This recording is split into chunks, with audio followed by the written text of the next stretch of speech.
আগামী নির্বাচনকে সামনে রেখে 13 থেকে 20 নভেম্বর প্রতিদিন 6টি রাজনৈতিক দলের সঙ্গে বৈঠক করবে নির্বাচন কমিশন।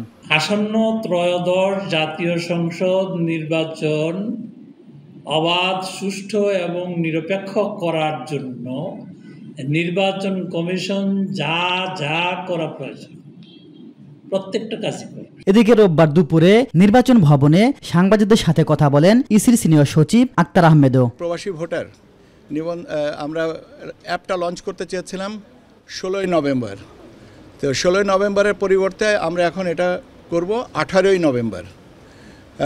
মূল কারণটা দুটো, একটা হচ্ছে যে 16ই নভেম্বর হয়ে গেছে রোববার তো বিশ্বের অধিকাংশ দেশেই আর কি সাপ্তাহিক ছুটি, তো সেটা বিবেচনা করে দেখা গেল যে এটা আমাদের 18 তারিখ করলে জিনিসটা ভালো হয়। আর এর সাথে আরও একটা জিনিস আছে যে 18 তারিখ আমরা আমাদের চূড়ান্ত ভোটার তালিকা প্রকাশ করব।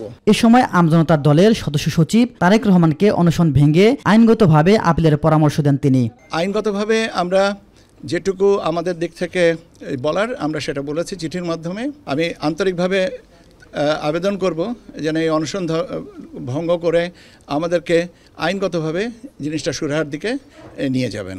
এদিকে আমজনতা দলের নিবন্ধনের দাবিতে দলের সদস্য সচিব তারেক রহমানের আমরণ অনশন 5 দিন পেরিয়েছে। নির্বাচন ভবনের প্রধান ফটকের সামনে টানা অনশনে অসুস্থ হয়ে পড়েন তিনি।